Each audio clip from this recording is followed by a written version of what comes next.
அஸ்ஸலாமு அலைக்கும் friends, welcome to my kitchen.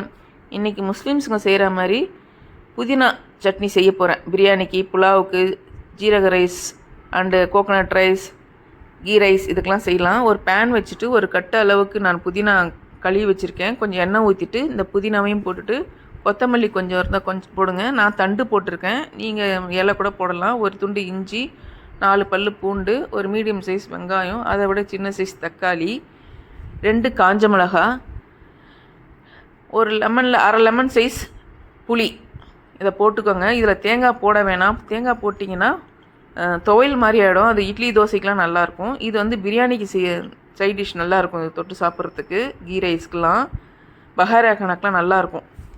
So இது நல்லா அந்த தண்ணி, அதில் இருக்க தண்ணியை வத்துற அளவுக்கு வதக்கிட்டு சீரகம் கொஞ்சம் போடுங்க, ஒரு 1/4 டீஸ்பூன். நான் இப்போ ஃபஸ்ட்டே போடலை, இப்போ போட்டுட்டேன்.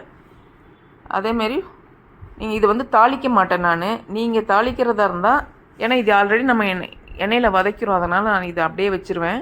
நீங்கள் தாளிக்கிற மாதிரி இருந்ததுன்னா ஒரு சின்ன கடாயில் எண்ணெய் வச்சுட்டு சீரகம் போட்டுட்டு 2 காஞ்ச மிளகா, கருவேப்பிலை விட்டு வதக்கி சேர்க்கலாம். இதோட சேர்க்கலாம். நான் வந்து இதில் வந்து தாளிப்பு சேர்க்கலை. ஸோ இது நல்லா ஆறுனதுக்கப்புறம் ஒரு மிக்ஸி ஜாரில் போட்டு நல்லா மையாக அரைச்சிக்கோங்க. நான் இது இப்படியே தான் பரிமாற போகிறேன் ஃப்ரெண்ட்ஸ்.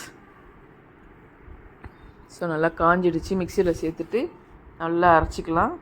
இது பாருங்கள், இதுதான் முஸ்லீம்ஸுங்க செய்கிற சட்னி. அது கூட கொஞ்சம் உப்பு போட்டு, நீங்கள் முன்னாடி சேர்க்குறதா இருந்தாலும் பரவாயில்ல, நான் இப்போ சேர்த்துருக்கேன். நல்லா தட்டு. இது வந்து சாப்பிட நல்லா டேஸ்ட்டாக இருக்கும் ஃப்ரெண்ட்ஸ். Thank you so much.